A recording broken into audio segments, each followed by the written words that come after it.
მე დავჭრე ძვირფასო. შენ დაღლილი იქნები. გმადლობ.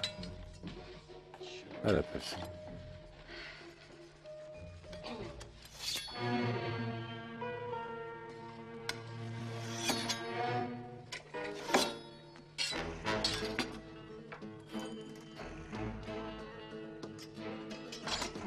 საფსახურში როგორ მედი საქმე?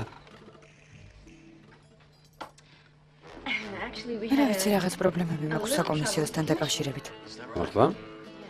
ხო. სხვა ფირმასთან რაღაცებია გასარკვევი.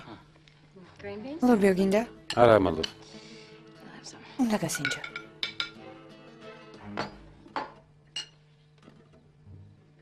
დაზრონებული ვარ, ყველაფერს მოვაგვარებ. აუცილებლად. პირობას გაძლევ.